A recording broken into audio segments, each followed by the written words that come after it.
बोलिए कृष्ण कन्हैया लाल की। इस साप्ताहिक भक्तमाल कथा में उपस्थित है हमारी समस्त माताएं बहनें, उपस्थित हमारे युवा और हमारे विद्वान मनीषी जन, जिनमें हमारे भैया महेश चंद्र जी जो विशेष हमारे उपनिषद आदि का ज्ञान रखते हैं, साथ में हमारे बहुत ही छोटे, हमसे उम्र में बहुत ही छोटे हैं अमन भाई जी, आचार्य अमन जी, जो रामायण का उन्हें विशिष्ट ज्ञान है। कई बार उनकी कथाएं भी हमने सुनी है। और मार्च के महीने में हमारे ग्राम बल्लापुर में उनकी कथा भी लग चुकी है। जैसे मुझे पता चला कि अमन जी आ रहे तो मुझे बड़ी खुशी हुई कि कम से कम युवा पीढ़ी आगे बढ़े। तो हमारे इस कार्यक्रम के जो संयोजक हैं वो हमारे भैया राम किशोर जी, उनके परिवारीजन, सभी को आज के इस कार्यक्रम का मेरा सादर से प्रेम प्रणाम। प्यारे सुंदर साथ जी, उपस्थित हमारी माताएं और बहनें, आज का जो परिवेश है वो हम लोग विशेष रूप से कहते हैं हम सनातनी हैं। हम सनातन धर्म को अपनाएं और आज आवश्यकता है देश की सुरक्षा की, देश की मजबूती की और देश की एकता की और देश की अखंडता की। हमें ध्यान आता है कि विक्रम संवत 1735, इतिहास में हम अपनी दृष्टि को घुमाते हैं, उस समय हरिद्वार में एक विशाल मेला लगा हुआ था। औरंगजेब का शासन था और उस समय औरंगजेब हिंदुओं पर लगाए जजिया, उसने हिंदुओं पर जजिया कर लगा दिया था। जो गरीब ना दे सके जजिया ताय मार करे मुसलमान। जो गरीब हिंदू जजिया टैक्स नहीं दे पाते थे उन्हें मार करके मुसलमान बनाया जाता था। लेकिन उस समय भारतवर्ष में जितने भी हिंदू राजा थे, किसी में यह सामर्थ्य नहीं थी कि आकर के उस औरंगजेब का विरोध करे।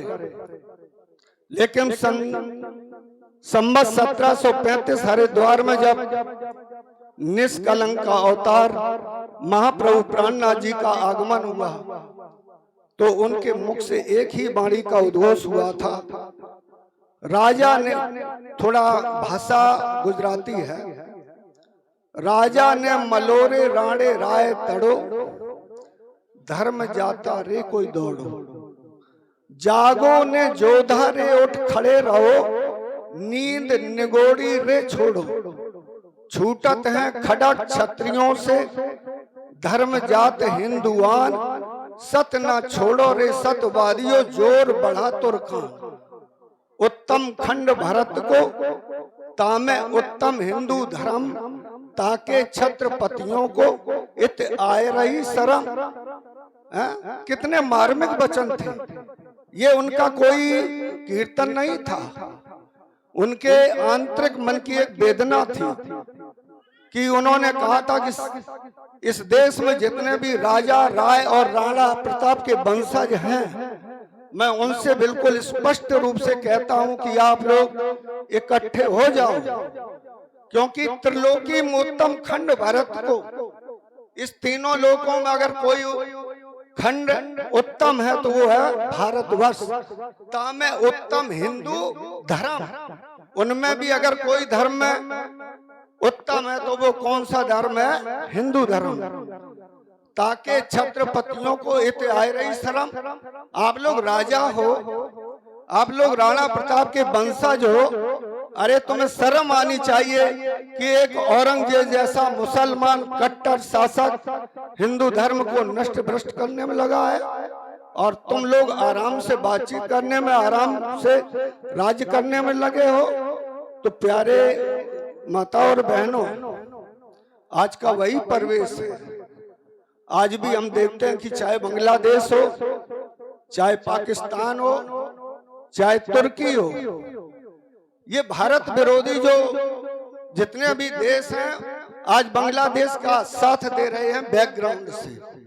हमें सुरक्षित अगर रहना है, अपनी बहन बेटियों को सुरक्षित रखना है और अपने धर्म ग्रंथों की होली जलने से बचाने के उपाय करना है, अपने तिलक, कंठी, माला, चोटी को बचाना है, अपने को हिंदू धर्म के रूप में प्रस्तुत करना है, तो हमें अब सावधान हो जाना चाहिए। हमारी लड़ाइयां आपस में हो सकती हैं, लेकिन हमारा एक प्लेटफॉर्म होना चाहिए कि हम हिंदू हैं, हम सनातन हैं। और वो सनातन धर्म जब विक्रम संवत 1735 में हरिद्वार में महाप्रभु प्राणनाथ जी ने ऐसा उद्घोष किया तो देश के तत्कालीन जितने भी राजा थे सबको पास जाकर के उन्होंने ये संदेश दिया कि धर्म को बचाओ, लेकिन कोई भी राजा तैयार नहीं हुआ। जब वो बुंदेलखंड में पहुंचे, मऊ सानिया के पास तिंदुनी दरवाजे पर, वहां पर महाराजा छत्रसाल से इनकी भेंट हुई। और छत्रसाल उस समय शिकारी वेश में जंगलों में रहते थे। उनका कोई घर मकान नहीं था, माता पिता नहीं थे, कोई वंश परिवार का उनका साथी नहीं था। जंगलों में रहना, गुफाओं में रहना उनका काम था। जब महाप्रभु प्राणनाथ जी से मिलन हुआ तो आशीर्वाद मिल गया कि छत्ता चिंता न करो, मैं तुम्हें छोटी सी तलवार दे रहा हूं। उस तलवार का वर्णन हमारे जो स्टूडेंट हैं उन्होंने पढ़ी होगी कि निक्षत म्यान तम मयूख है प्रलय भानु जैसी, फोड़त है तम तुम गयंदन के जाल को। राष्ट्रकवि भूषण ने केवल 2 ही राजाओं को माना है, किसी को सम्मान नहीं दिया भूषण जी ने। उन्होंने कहा कि शिवा को सराहो या सराहो छत्रसाल को, या तो मैं सराहना करता हूँ शिवाजी की या सराहना करता हूँ छत्रसाल की। तब उन्होंने एक लाइन लिखी थी, छता न होत तो सुन्नत होती सबन की। आज यदि हम अपने को ये कहते कि मैं हिंदू हूँ, लेकिन ये अधिकार किसने दिया है तुम्हें? नहीं तो आप मुसलमान होते। छत्रसाल ने के बारे में लिखा है भूषण जी ने कि छता न हो तो सुन्नत होती सबन की। अगर महाराजा छत्रसाल बुंदेलखंड केसरी ना होते तो आज हम हिंदू नहीं होते। इन्हीं शब्दों के साथ मैं अपनी वाणी को विराम देता हूँ। आप लोग सनातन हैं, आप अपनी एक पहचान बनाइए, चोटी रखाइए, गले में कंठी माला होनी चाहिए, माथे पर तिलक होना चाहिए, हाथ में ब्रह्मसूत्र कलावा होना चाहिए और अंत में एक हाथ में तलवार भी होनी चाहिए। शस्त्र और शास्त्र दोनों की आवश्यकता है। वर्तमान में हमें शस्त्र भी धारण करना चाहिए और शास्त्रों के अनुसार भी हिंदू धर्म की रक्षा करने के लिए तत्पर होना चाहिए। बहुत बहुत धन्यवाद।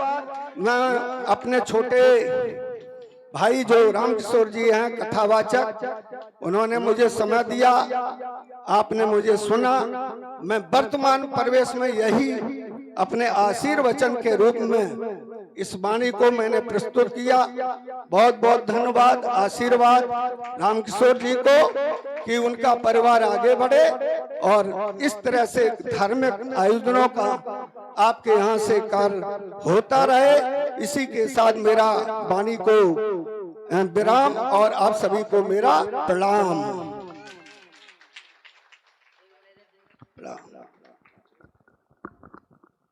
बहुत बहुत धन्यवाद, बहुत बहुत धन्यवाद। अमन जी आएंगे 2 मिनट के लिए।